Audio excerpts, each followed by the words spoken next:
নম্বর ঘাট। সবাই এখানে স্নান করছে, আপাতত এই ঘাটটা ভালো আছে। বললাম এরকম টোটো সেখানে কিন্তু নেই, তো এইগুলো আমার অসুবিধা মনে হয়েছে, তাই বললাম। এই যেটিতে আমাদের নামালো, প্রত্যেকটারই আলাদা।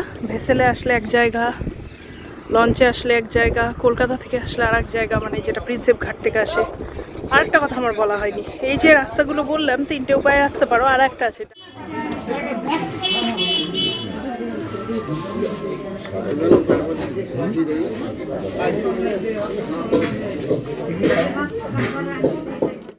এইদিকে ঘাট, এই যেখান থেকে দেখা যাচ্ছে। Everyone, good morning and welcome back to the channel. আশা করি সবাই ভালো আছে, সুস্থ আছে, অ্যাজ অলওয়েজ জাস্ট ফাটাফাটি আছো। নতুন দিন, নতুন ব্লগ স্টার্ট করছি। হোটেলটাকে, রুমটাকে টাটা বলার ব্যাপার, কারণ আজকে আমরা এখান থেকে বেরিয়ে যাচ্ছি। আর কালকের ভিডিও যারা দেখোনি প্লিজ দেখে নাও। আগের দুটো ব্লগে আমরা বকখালিতে ছিলাম, তারই ভিডিও আপলোড হয়েছে। আর কালকে রাত্রে ভিডিও শেষ করার সময় বলেছিলাম আজকে কিন্তু আমরা বকখালি থেকে বাড়ি যাচ্ছি না। কোথায় যাচ্ছি? যাচ্ছি গঙ্গাসাগর। এখান থেকে যেহেতু নামখানা থেকে আমরা লঞ্চ ধরবো, তো আমাদের যে টোটোতে কালকে সারাদিন ঘুরেছি ওকেই বলে রেখেছি ও আসবে নিতে। এখন বাজে 7:30, ওই 8টা নাগাদ আমরা বেরোবো। নিচে যাই, দেখি ব্রেকফাস্ট করবো কিনা, এখনও জানি না, করে নিতে পারি। তো ও আসবে 8টায় নিতে, 9:30 লঞ্চটা আমরা ধরবো। কি ব্যাপার, লঞ্চ কি, ভেসেল কি, আরও কী কীভাবে তোমরা গঙ্গাসাগর যেতে পারো সবই বলবো। এখন আগে বেরোই, বেরিয়ে পড়ছি, টাইমেই আছি। 8:45 বাজে, ওরা 8টায় আসবে বলেছি টোটো। বেরোলাম, উল্টো দিকে চা আর টোস্ট বানাচ্ছে, আমরা বাটার টোস্ট আর চা খাবো, এখন আর কিচ্ছু না। চায়ের গ্লাস নেই গো, গ্লাস বা ভাঁড়? হ্যাঁ, কাঁচের গ্লাস দাও। আমাদের খাওয়ার জায়গা দেখো, ঠিক বলাকার উল্টো দিকে যে রোড সাইড আছে ওখানে বসে। কেমন লাগছে রাহুল এটা ব্যাপারটা?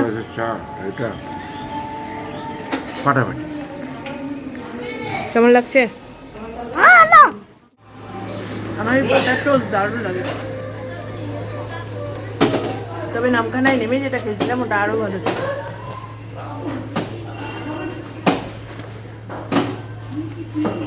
আর এই গ্লাসে কাটিং চা। টোটো ভাই চলে এসছে সকাল সকাল ওর টাইমে, আর আমরা বেরিয়ে পড়েছি। যেভাবে এসেছিলাম সেই রাস্তা দিয়েই যাব, কিন্তু আজকে আর স্টেশন যাব না, আজকে যাব লঞ্চ ঘাট। আর এবার কয়েকটা কথা বলার আছে, যে আমরা তো বকখালি এসেছি, বকখালি থেকে যাচ্ছি, কিন্তু তোমরা যদি ডাইরেক্ট যে বকখালি যাবো না, গঙ্গাসাগরই যাচ্ছি, তাহলে আমরা যেভাবে নামখানা লোকালে এলাম, স্টেশনে নামলাম, নেমে লঞ্চ ঘাটটা ওর পাশেই, কোনো টোটোতে নেবে, ওটা বোধহয় 20 টাকা ভাড়া নেয়, 15 টাকা না 20 টাকা, ওরা লঞ্চ ঘাটে নামিয়ে দেয়। তো সেমভাবে আসতে পারো। এবার যদি লঞ্চের বদলে ভেসেল নিতে চাও, কারণ লঞ্চের ফেয়ারটাই ডিসেম্বর পর্যন্ত 40 রুপিস থাকে। জানুয়ারিতে মকর সংক্রান্তির আশি তখন ওই 80-100 এরম করে দেয়। ভেসেলের চার্জটা অনেকটাই কম, ওটা বোধহয় 9 টাকা করে নেয়, এক্স্যাক্টলি মনে নেই, বোধহয় 9 টাকাই নেয়। কিন্তু ভেসেলটা কিন্তু এখান থেকে ছাড়ে না, সেটা কোচবেরিয়া ঘাট, সেটা হচ্ছে কাকদ্বীপ নামতে হবে। তার জন্য কাকদ্বীপ স্টেশনটা দেখিয়েছি, সেম ট্রেনে এলেই তোমরা কাকদ্বীপটাও পাবে, ওই লক্ষ্মীকান্তপুরে হল্ট দিয়ে তারপরেই কাকদ্বীপ আসবে। তো সেমভাবে তোমরা ভেসেলেও আসতে পারো। ভেসেলে খরচটা কম হয়, কিন্তু যেটা হয় ভেসেলের লোক কিন্তু প্রচুর থাকে। লঞ্চটা অপেক্ষাকৃত আমাদের কাছে সহজ হয়েছে। থার্ড রুট হচ্ছে কলকাতা থেকে আসলে প্রিন্সেপ ঘাট থেকে জানোই, যেটা ফেরি সার্ভিস আছে, ওই লঞ্চটা ছাড়ে, ওটা 1500 পার হেড নেয়। পুরো প্রিন্সেপ ঘাট থেকে, মানে যেটা আমাদের বাবুঘাট, সেটা থেকে ওঠাবে তোমাদের একদম গঙ্গাসাগরে গিয়ে নামিয়ে দেবে। ওখান থেকে তো এবার অটো যেভাবে কপিলমণির আশ্রম যাবে সেটা আমি নামিয়ে নেমে দেখাচ্ছি। এই 3টে রুটে কিন্তু আসা যায়, পুরোটাই দিলাম। আমরা লঞ্চে করে যাচ্ছি, সেটাই দেখাই, চলো। আজকে ওই পাশের বাড়িগুলোই না খেজুরের রস থেকে ওই গুড় তৈরি করছে। এবার আর নিচ্ছি না, কারণ আবার গঙ্গাসাগর যাব, ওই গুড় নেওয়া মানে তো একার না, দাদা দিদির আমার 3 জনের, ও প্রচুর হয়ে যাবে, ওজন আর বইতে পারছি না। ডাইরেক্ট বাড়ি গেলে এক কথা ব্যাপার ছিল। আর তার চেয়েও বড়ো কথা, আমরা এই 1 সপ্তাহ আগে ঈদে উল্টি গেলাম, তখন থেকে প্রচুর গুড় ফুট কেনা হয়েছে, আর কত খাবো, দেখলেই লোভ হয়। আমাদের ওখানে তো এত ভালো পাওয়া যায় না। আর সত্যি এখানে যেটা 100-150 টাকা কিলো দিচ্ছে, আমাদের তো ওটা মিনিমাম 300 থেকে ওরা শুরুই করে, ভালো নিতে গেলে আবার 400-500 দাম চাই। সব থেকে বড়ো কথা, এখানে অরিজিনালটা পাওয়া যাচ্ছে, সামনে তৈরি করছে, তো গন্ধটাই বলে দেয় অরিজিনাল জিনিসটা কি। এই চলো, বলতে বলতে দেখলাম তাই এখানে ভিডিও করতে এসেছি। গুড় তৈরি আছে? কত করে বিক্রি করছো গো? নলেন গুড়টা 150 টাকা, পাটালি 200 টাকা। 150 টাকা কিলো? ললিন, হ্যাঁ। আর পাটালি 200 টাকা, দানা গুঁড়ো আছে 150 টাকা। তাহলে পাটালিটা কত বললে? 200। না দূর, অত দাম নেই। ওই দামে বিক্রি হচ্ছে এখন 1 বছর রইবে পাটালি। এই এটা একটু 150 1 কেজি দিয়ে দেওয়া যাবে? কৌটো আছে, না হলে কৌটোর দাম দিতে হবে। কৌটোর দাম আবার কত? একটু দাঁড়িয়েছিল তাই আমি ছুটে এখানে নলেন গুড় তৈরি হচ্ছে ওর কাছে গেছিলাম, বাট অনেস্টলি স্পিকিং যেটা আমরা নিয়েছি ওটা অনেক বেটার ছিল। এটা আমার ঠিক ভাল লাগলো না, একটু তাড়ি তাড়ি গন্ধ আছে, তাই আমার ভাল লাগছে না। আর যাই হোক, তো ঠিক আছে, চলো এবার।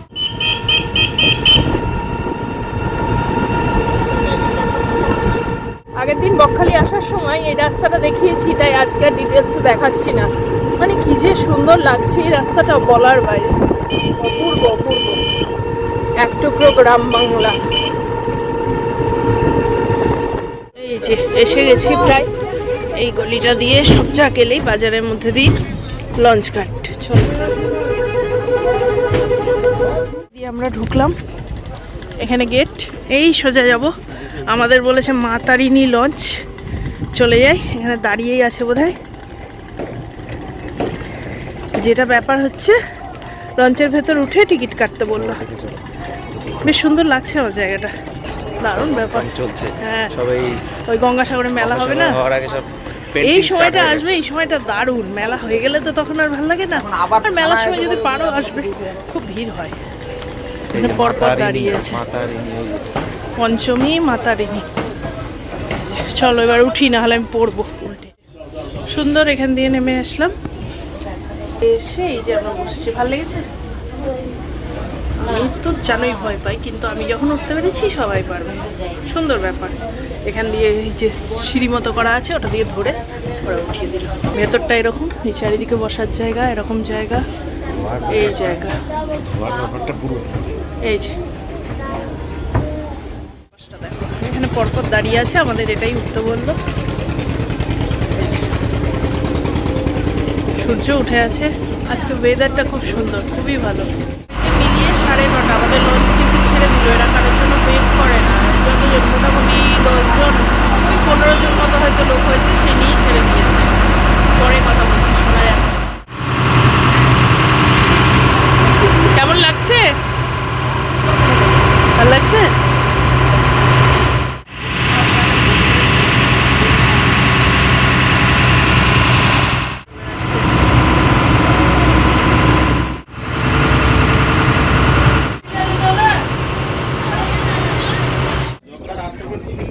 এই যেটিতে আমাদের নামালো, প্রত্যেকটারই আলাদা। ভেসেলে আসলে এক জায়গা, লঞ্চে আসলে এক জায়গা, কলকাতা থেকে আসলে আর এক জায়গা, মানে যেটা প্রিন্সেপ ঘাট থেকে আসে। আরেকটা কথা আমার বলা হয়নি, এই যে রাস্তাগুলো বললাম 3টে উপায়ে আসতে পারো, আর একটা আছে ডায়মন্ড হারবার থেকেও কিন্তু এখানে আসার লঞ্চ ছাড়ে।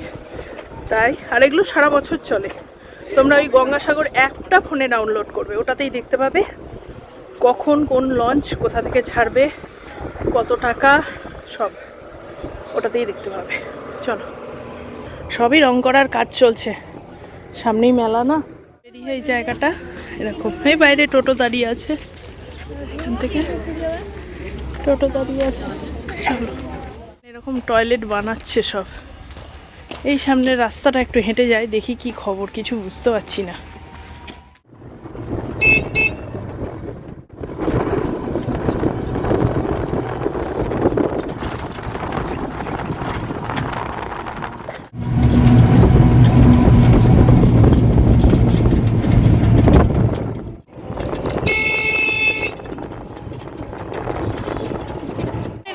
তোমাদের এরকম একটা জায়গা, এই যে সোজা রাস্তাটা গেছে, এটা দিয়ে কপিলমুনির আশ্রম। এই যে এটা কপিলমুনির আশ্রম, এদিক দিয়েও যাওয়া যায়, এদিক দিয়েও যাওয়া যায়।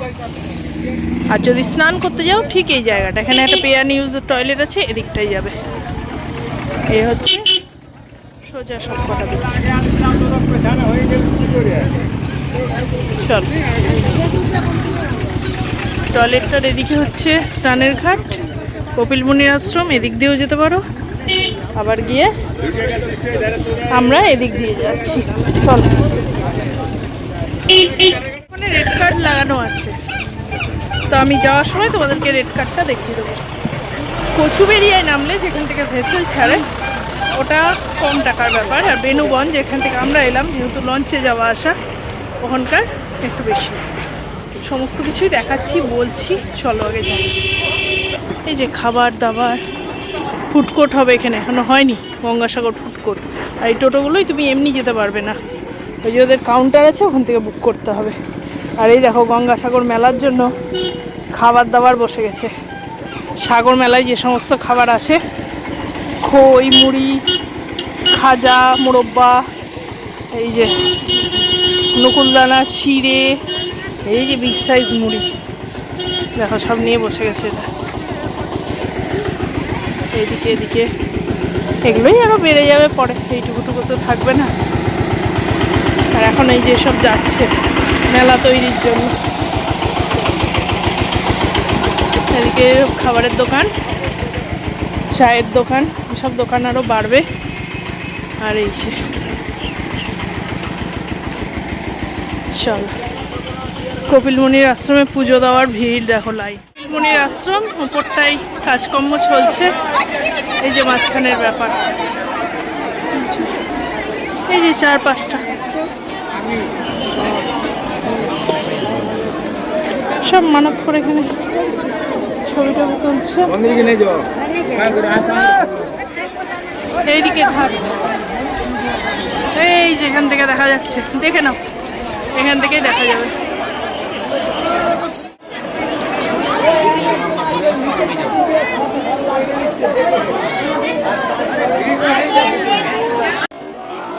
কপিল মুনির আশ্রম, চলো ভেতরে ঢুকে দেখাচ্ছি, যদি দেখানো পসিবল হয় তাহলে।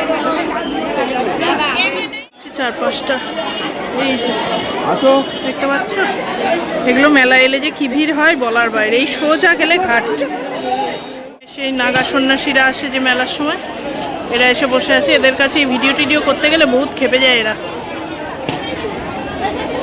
এরা এখানে এসে বসেছে। এইরকম এই যে ডাব ঠাব সব বসে আছে, দেখো বসার জায়গা, নাট মন্দির, ওই যে ভেতরে জলসত্র আছে, সমস্ত কিছু। কপিল মুনি সবর ওইদিকে।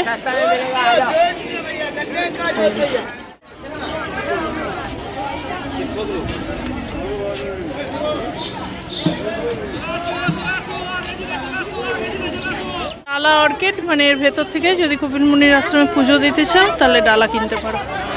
এই যে জায়গাটা ঠিক, ওই যে আশ্রম এখানে হবে সাগরের আগে। করার জন্য তো মাটি ফেলিয়েছে, ব্যারিকেড করেছে। এই যে সব থাকার জায়গা, খাবার জায়গা সবই হয়েছে এই পাশটা।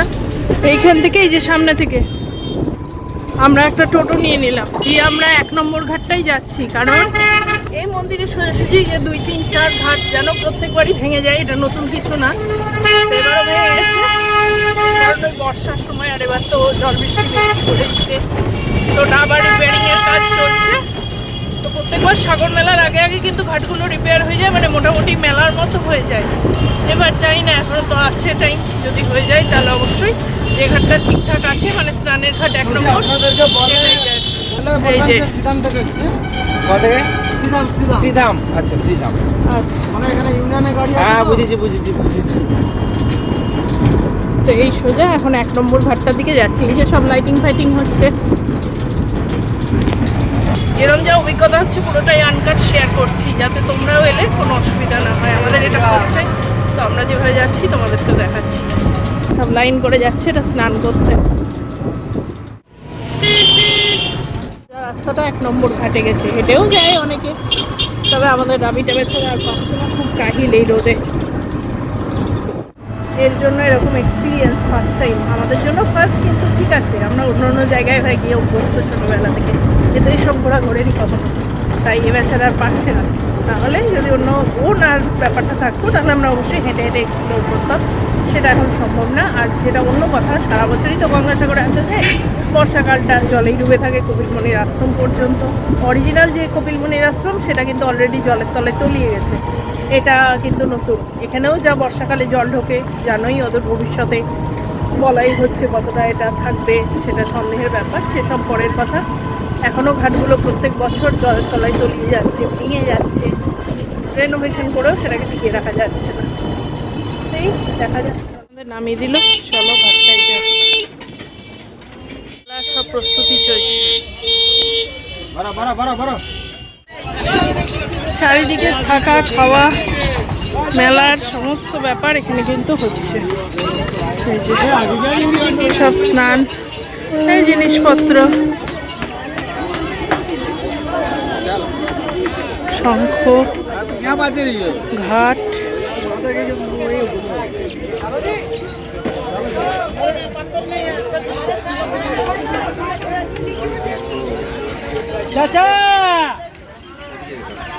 এই যে সব মেলার বাঁশ বাঁধা হচ্ছে। চলো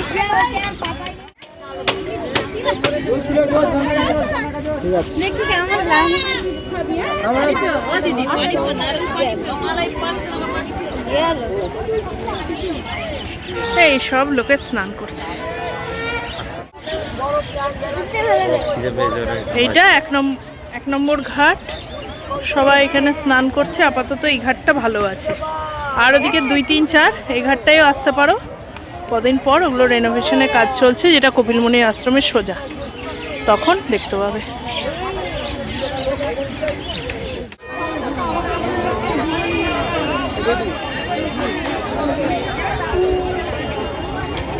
এটাই তো দেখালাম, ঘাটের সামনেটা একদমই কাদা হয়ে আছে। যারা স্নান টান করবে নামবে, আমাদের তো সব ব্যাপার নেই। তাই আমরা এখান থেকে আবার ব্যাক করছি, আশ্রমের ওখানেই ব্যাক করবো। ওখানটা একটু ঘুরে দেখি খাওয়া দাওয়ার ব্যবস্থা কোথায়, খেয়ে টোটো ধরে আবার বেনগঞ্জ যাবো। সময় মন্দির থেকে ঘাটে এলাম 20-40 1 নম্বর ঘাটে।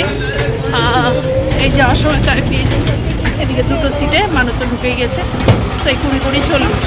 যদি তোমরা 2, 3, 4 নম্বর ঘাটে যাও, বারবার বলছি ওটা কপিলমুনির সোজা, যেখান থেকে আমরা টোটোটা ঘুরেছিলাম আসার সময় দেখালাম, সোজা গেলে ওখানটা হচ্ছে হেঁটেই যেতে পারো, কোনো অসুবিধা নেই। যেহেতু ঘাটগুলো এখন আন্ডার রেনোভেশন চলছে, লোকজন কেউ নেই, তাই আমরা ওদিকটা না এদিকটা দেখিয়ে দিলাম। যারা এখন আসবে আগে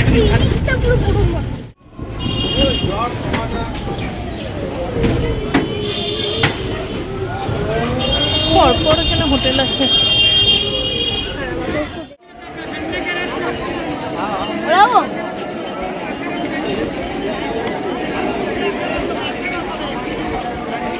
জোরে দৌড়াতে হবে, জোরে দৌড়াতে হবে। হোটেল এখানে পেলাম, ওই যে এখানে টোটো স্ট্যান্ডটা দেখলে ওর পাশেই, ঠিক একটু এগিয়ে এসে বসলাম। মাছ ফাছ সবই পাওয়া যাবে, কিন্তু কিছুই জিজ্ঞেস করেনি কি খাবো না খাবো। আসুন দেখি কি দেয়, আশা করি ভালোই দেবে, এদিকে খারাপ কিছু দেবে না। আমি তো রাহুল বাবুর চয়েস, এমন জায়গায় বসালো পুরো মুখটা অন্ধকারই আসছে। স্কুলে কার কার এটা ছিল? আমার মনে হচ্ছে এখানে খাবার শুরু হয়, ঘন্টা বাজিয়ে দেয়, শেষ হয়ে যায় ঘন্টা বাজিয়ে দেয়। ঘন্টা বাজিয়ে গেছে, শেষ, বাড়ি যাও।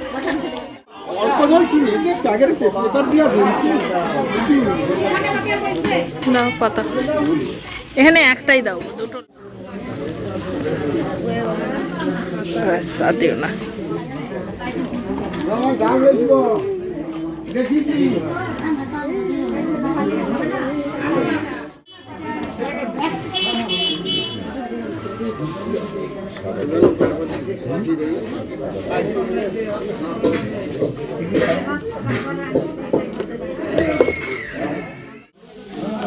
কিসের ডাল মুখটা ফেলে তেল একটু খানে উপরবর্তী উপরবর্তী ঝোল দেবে একটু খাইয়ে নিতে সেরকম। 1 ফোঁটা দাও। শাক আছে, বাঁধাকপি হবে, শাক আছে, শাকই দাও, শাক দেবো 1 ফোঁটা বেশ বেশ বেশ বেশ। না আর এরা দেখো রুটিগুলোকে কি অদ্ভুতভাবে ঝুলিয়ে রেখেছে, আমি কোনোদিন দেখিনি এরকম রুটি ঝোলানো থাকে। চলো এবার টোটো ধরি। আশ্রমের ওখানে এলাম, কারণ যে অটো স্ট্যান্ড আছে ভাড়া 60 টাকা বেনুবন যাওয়ার, কিন্তু ওরা সবাই বলবে আমাদের লোক হবে না, ফেরত আসতে হবে, এই সেই, রিজার্ভ করে চলুন। 400 টাকা 500 টাকার নিচে কোনো গল্প নেই। একটু ঘুরি দেখি এই চত্বরে কোথায় পাই। 200 টাকা হলেও ঠিক আছে, তার বেশি এক্সেস। রাস্তা জুড়ে এরকম দোকান পায়, এই এই এই পুরো খাওয়া দাওয়া সব কিছুই আছে। এখানে দুটো ব্যাপার বলবো, যদিও সব জায়গায় রেড কার্ড ঝোলানো থাকে, বা একটা ব্যাপার হয় যদি বড় গ্রুপে আসো তাহলে তো সেই অনুযায়ী গাড়ি ভাড়া ওরা যেটা বললো তখন ঠিক হয়ে যায়, 6 জন করে ওরা তোলে, দিয়ে ব্যাপারটা ম্যানেজ হয়ে যায়। কিন্তু যখন দিয়ে আমাদের মতো এরকম 2 জন 3 জনে আসো, তখন ওরা বেশিরভাগ ক্ষেত্রেই বলছে সব জায়গা থেকে রিজার্ভ করে, কারণ ওদের আর লোক হচ্ছে না। ফুল অটোর ভাড়া কিন্তু নিয়ে নেবে, তখন কিন্তু ওই তোমার ওই একজনের ভাড়া এটা ভাবে কিন্তু আর চলবে না। হ্যাঁ, তো সেটাই নেওয়া হচ্ছে, ওরা রিজার্ভ করে নিতে বললো, তো রিজার্ভেই আমরা যাচ্ছি। আর এটাতে আর কাউকে ওরা ধরবে না, তোমরাই তোমাদের যাবে। আর না হলে যদি ওইরকম পার হেড করে আসো তাহলে কিন্তু এখন নিজেরা লোক জোগাড় করো, আর না হলে গ্রুপে এলে ঠিক আছে। যদিও সরকারি রেড কার্ড লাগানো আছে, কিন্তু সেটা এখানে দেখলাম কোথাও সেরকম ব্যাপার নেই। আর যেটা সেকেন্ড কথা বলবো সেটা হচ্ছে অনলাইন ট্রানজ্যাকশন প্রায় নেই বললেই চলে, তাই ক্যাশ, লিকুইড ক্যাশ ক্যারি করো। কারণ বেশিরভাগ ক্ষেত্রে সে দোকানে বলো, টোটোই বলো, যেখানেই বলো, অনলাইন পেমেন্ট কাজ খুব অসুবিধা হচ্ছে। কয়েকটা দোকানে যেমন আমরা খেলাম সেখানে ছিল অনলাইন পেমেন্ট, ওই রকম একটা দুটো জায়গায় আছে, বাট আমি ডাবালাদের জিজ্ঞেস করলাম, এরকম টোটো সেখানে কিন্তু নেই। তো এইগুলো আমার অসুবিধা মনে হয়েছে, তাই বললাম। সব জায়গায় এরকম করা হচ্ছে, প্রচুর টয়লেট, এগুলো তো হাবিতেই তৈরি করা হচ্ছে, সবই আছে। আর টুকটাক ছড়িয়ে ছিটিয়ে কয়েকটা আশ্রম, যেগুলো তোমরা আগেই দেখেছো, আমি আর দেখাচ্ছি না নতুন করে। থাকার জায়গা বলতে সেই, আর কিছু এক্সেস জিনিসপত্র কিন্তু এখানে নেই।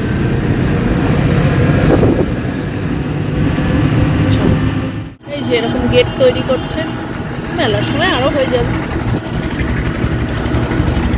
যা গরম, জ্যাকেট তো ছাড়ো, মানে জামা কাপড়ই ঠিক আছে এই রোদে। কালকে সেটা বকখালিতেও হচ্ছিল, কিন্তু কথা হলো আমাদের এইগুলো নিলে তো আবার সেই বইতে হবে, একটা যা ভারী হয়েছে। আমরা আর খুলিনি, পাগলের মতো গরমেই জ্যাকেট পরে আছি, এটাকে খুলিয়ে দিয়েছি। এর অবশ্য এটা বেশ মোটা টাইপের জামা, কিন্তু জ্যাকেটটা খুলিয়ে দিয়েছি, না হলেও পারবে না। হ্যাঁ, এখন এই টিপটে গরমে আমরা একটা ভারী ভরকম জ্যাকেট পরে বসে রাখছি। আমার কিন্তু যাই বলে খাওয়াটাই, ওরা হলো খাওয়ার মোহ বলতে পারছি। ভোজনালয় দেখেছে, ভোজনালয় মানে এরকম তো খাওয়া হয় না। ভাবলাম সাধারণ কিছু, খুবই সাধারণ। সব থেকে ভালো লেগেছে এই গরম গরম খাবারটা ছিল। ঘন্টা বাজলো, পাতা পড়ে গেল, খাওয়া ফটাফট ফটাফট ফটাফট ফটাফট হয়ে গেল, কিন্তু খাবারটা খুব ভালো ছিল, গরম গরম ফ্রেশ। আবার ঘন্টা বাজলো, খাওয়া স্টপ। ওটা আসলে গঙ্গাসাগরে একটা ট্রুপ এসেছিলো, এবার তাদের সাথে যে আমাদের বসিয়ে দিয়েছে আমরা তো আর বুঝিনি সেটা। তাদের একটা নিরামিষ কিছু মেনু ডিসাইড করেছে, যাদের যে তাদেরকে এনেছে ওদের সাথে আমাদেরও দিয়ে দিয়েছে। আমরা তো বললাম মাছ আছে, হ্যাঁ। এবার আমাদেরকে যে ধরে ওদের সাথে বসিয়ে দিয়েছে, তারপরে যখন বলছি মাছটা কই, বলছে না আমাদের তো আপনাদের মেনুতে তো মাছ এক নিয়ে আসছে। আমাদের মেনু কে বললো? বলছে ওই যে এসছে যাত্রা, আমরা ওর সাথে আসিনি। আর আরেকটু হলে তো ফ্রিতে খাইয়ে দিচ্ছিলাম। জি ও দাদা, আমরা ওদের সাথে না গো, ওদের বিল আলাদা করো, আমাদের বিল আলাদা করো, আমরা ওদের সাথে না। এখন তারা নিরামিষ খাচ্ছে, আর বসে কীভাবে কোন লজ্জায় মাছটা খাই। আর ঠিক আছে চলো এই খাই। আর তোমাদের পরে দেখানো হয়নি, ডাল আলু ভাজা আর একটা কি ওই পুঁইশাকের বোধহয় ঘন্ট চচ্চড়ি মতো দিয়েছিল, পালং শাকে, আর একটা বাঁধাকপির তরকারি দিয়েছিল। রান্না সবই ভালো, আর লাস্টে একটা চাটনি দিয়েছিল। হ্যাঁ ঠিক আছে, কালকে আমরা সারাদিনে যেভাবে খেয়েছি, মানে সে কাতলা মাছ, খাসির মাংস, চিংড়ি, চিকেন, ডিম, কিছু তো বাদ দিই। তো আজকের দিনটা একটু সাত্বিক ভোজনে থাকা ভালো। আজকে ব্যালেন্স করা হলো, আজকে ব্যালেন্স হলো, এক্স্যাক্টলি। আজকে আমরা সারাদিন ফলাহারি আছি না, আমরা ব্যালেন্স করতাম না, জিনিসটা ব্যালেন্স অটোমেটিক হয়ে যায়। সারাদিন ফলাহারি নিরামিষাসী থাকতাম আজকে। কিন্তু এরকম সাধারণ জায়গায় বসে খাওয়ার মজা না একটু অন্যরকম টাইপের। খাওয়া হয় না তো সচরাচর এরকম, কিন্তু ভালো লাগে। ঠিক আছে, ভালো। এই রাস্তাটা বেশ সুন্দর, আসার সময় এলাম, সুন্দর রাস্তাটা।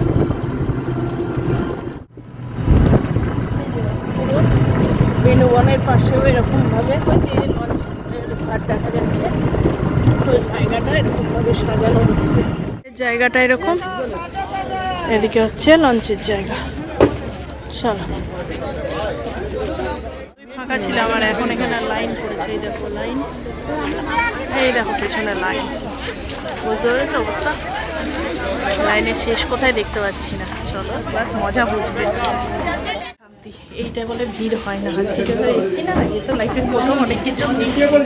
মানে আমরা ঠিক আছে লঞ্চে না এরকম ভাবে চলি, অন্য অন্য জায়গায় এসবে তো অভ্যস্ত, ঠেলাঠেলি মারামারি করে আসতে হয়, লাইন দিতে হয়। এ তো বাপের গালি এগুলো দেখেনি, বুঝতেই পারছি কি হচ্ছে। ওরা বেশি গেছে, পেছনটা জায়গা পেলাম, সামনে হলো না। এই যে এখানটা এখনো খালি খালি আছে, পড়ে যাবে। সামনেটা ফুল বুক, একদম ভর্তি। লঞ্চটাই আমরা যাচ্ছি, এটা 3টে। এরপরে আছে 4:30 না 4টে, 4:30 লাস্ট লঞ্চ। এটা ফুল হয়ে গেছে, তাই যে দেখো পেছনে একটা দাঁড়িয়ে আছে, এটা তো লোক তুলছে, মানে এটাতে আর জায়গা নেই। আর যা লোক আছে বোধহয় ওটাও ভর্তি হয়ে যাবে, তাই এবার দুটোই একসাথে ছাড়বে। এটা তো পুরো ভর্তি, পেছনেরটাও পুরো ভর্তি, মানে পাশেরটা পুরো। এদিক থেকে এদিক থেকে এদিক থেকে পুরো এই অবস্থা, সব ভর্তি। ক্যাপ্টেন সাহেব চলে এসছে, লঞ্চ স্টার্ট হবে এবার।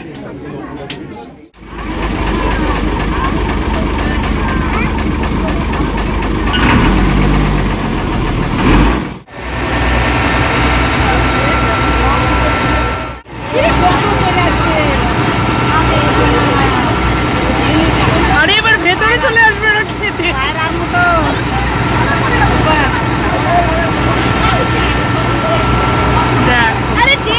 পেয়ে গেছে গো।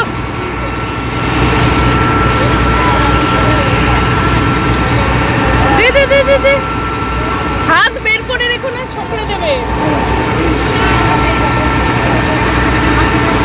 হাত ছকড়ে দেবে।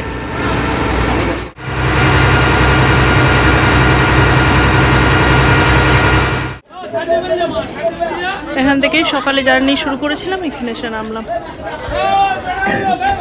এই দেখো অনেক কটা এলো একসাথে।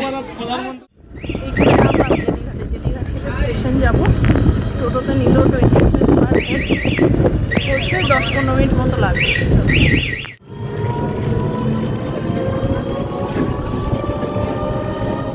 আমরা এসেছি 4:30, ওই লঞ্চের জন্যই দাঁড়িয়ে ঠিক আছে। চলো নিশ্চিন্ত, সিটও পেয়ে গেছি, এটা ভালো।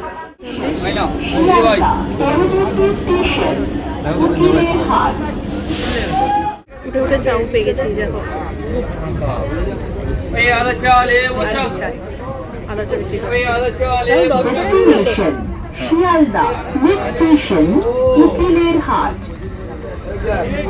এবার শান্তি, চল টাইমে বাড়ি যেতে পারবো, নাহলে দেরি হবে।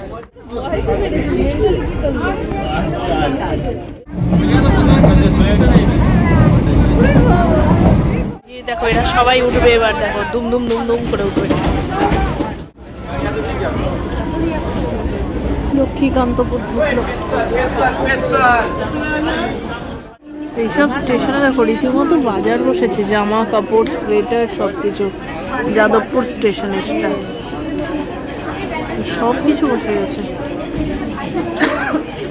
দোকান কে বলবে এটা স্টেশন, পুরো মতোই বাজার একটা।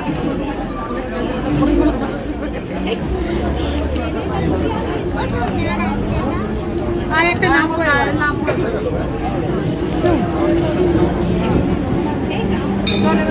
আর আমরা চপ সিঙ্গারার গন্ধ শুনছি, চলে একটাও উঠছে না।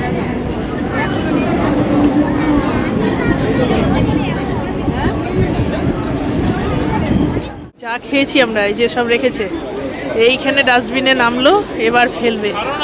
এটাই করা উচিত সবার।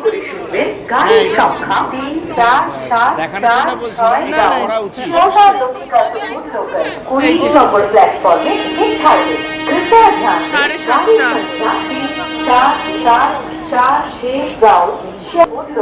আবার এটাই ছাড়বে। এই আমরা এলাম, এবার বাড়ি যাবো। আশা করি আগের ব্লগগুলোও দেখেছো, এটাও দেখেছো। দেখে থাকো, এর আগের দুটো পর্বে আমার বকখালি দুটো ভিডিও গেছে, প্লিজ দেখে নিও। আজকের ভিডিও কেমন লাগলো অবশ্যই জানিও। যদি ভালো লেগে থাকে প্লিজ চ্যানেলটাকে লাইক শেয়ার সাবস্ক্রাইব করো। দেখা হবে নেক্সট দিন আরও একটা খুব সুন্দর ভিডিওর সাথে। ততক্ষণ সবাই ভালো থেকো। সদা ব্যস্ত শিয়ালদা স্টেশন, আবার আসবো খুব তাড়াতাড়ি।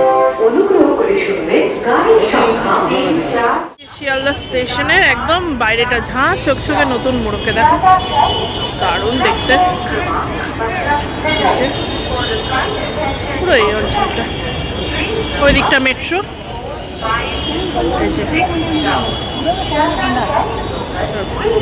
দেখো শিয়ালদা ফুড এক্সপ্রেস করেছে, কোনোদিন খেয়ে এটা রিভিউ দেবো। ভেতরে কাউন্টারগুলোও করেছে ওই ট্রেনের যেমন জানলাগুলো হয় তাই, ব্যাপারটা দেখতে অনেকটা ট্রেনের মতো, ট্রেনের বগি।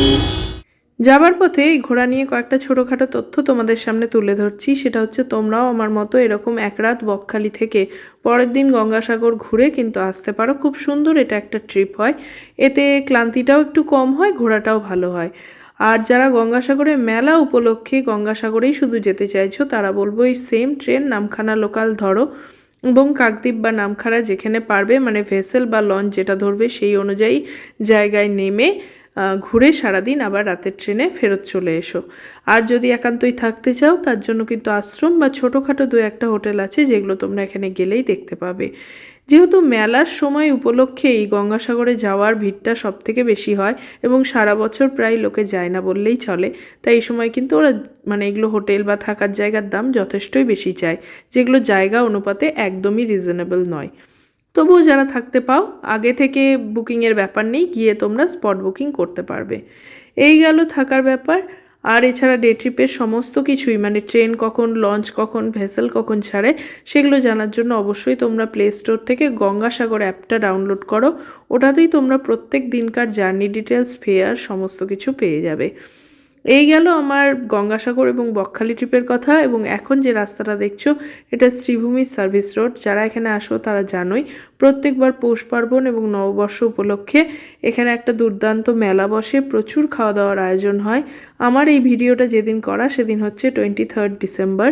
24 থেকে 1 জানুয়ারি এই মেলাটা চলে। যারা এখনও আসোনি এবং আসতে চাও তারা আজ এবং কাল আসতেই পারো। খুব সুন্দর সুন্দর অনুষ্ঠান হয় এবং তার সাথে থাকে দুর্দান্ত কিছু খাওয়া দাওয়া। এই গেল আমার আজকের ভিডিও, আশা করি ভালো লেগেছে। যারা আগের দুটো পর্ব বকখালি সিরিজ দেখোনি প্লিজ দেখে নিও, খুব ভালো লাগবে। বকখালিতে সস্তায় থাকা, খাওয়া, প্রিমিয়াম হোটেল সমস্ত কিছুর উপর ডিটেল ভিডিও কিন্তু আমি করেছি, যেগুলো আশা করি বকখালি ভ্রমণের ক্ষেত্রে তোমাদের খুব কাজে লাগবে। আজকের ভিডিওটা এখানেই শেষ করছি। যদি ভালো লেগে থাকে প্লিজ চ্যানেলটাকে লাইক, শেয়ার, সাবস্ক্রাইব করো, কমেন্টে জানিও ভিডিওটা কেমন লাগলো। দেখা হবে নেক্সট দিন। টাটা।